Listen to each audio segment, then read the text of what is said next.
ഇന്നലെ ഞങ്ങൾ അർജന്റീനയിലെ കളി കണ്ടില്ലല്ലോ. പേട്ട് കളിയോ? എടാ ഞങ്ങളുടെ സാക്ഷാൽ മിശിക മെസ്സി 3 ഗോളടിച്ച് ഹാട്രിക് ഗോളടിച്ച് വേൾഡ് കപ്പിലേക്കുള്ള വരവ് തെളിയിച്ചിരിക്കുകയാണ്. എന്റെ അടുത്ത് അതൊരു പേട്ട് ടീമൊന്നുമല്ല, അതാണ് അൾജീരിയ. അൾജീരിയ എന്ന് പറഞ്ഞ ടീം ആഫ്രിക്കയിലുള്ള ഒരു ടീമാണ്. പക്ഷെ വേൾഡ് കപ്പിൽ ഒരുപാട് പ്രാവശ്യം വന്നിട്ടുണ്ട്. ശക്തരായ ജർമ്മനിയെ തോൽപ്പിച്ചിട്ട് അവർ ഗ്രൂപ്പ് ജേതാക്കളായിട്ട് വന്ന ഒരു കാലം ഉണ്ടായിരുന്ന ഒരു ടീമാണ് അൾജീരിയ. ഈ അൾജീരിയക്ക് വേറൊരു ചരിത്രം കൂടെ. അവര് 2014 അങ്ങാണ്ട്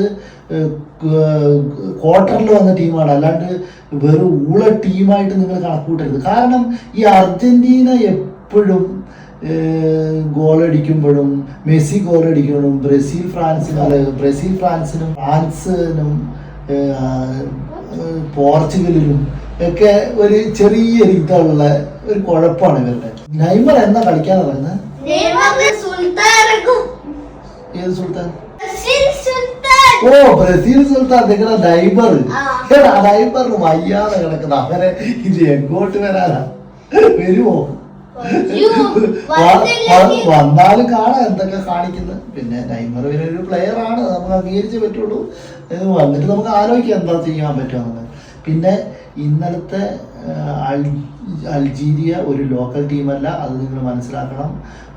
അൾജീരിയ ആഫ്രിക്കൻ ഭൂഖണ്ഡത്തിലെ വ്യക്തമായിട്ട് ആഫ്രിക്കനിലെ ഒരു ശക്തമായ ഒരു ടീമാണ് അൾജീരിയ.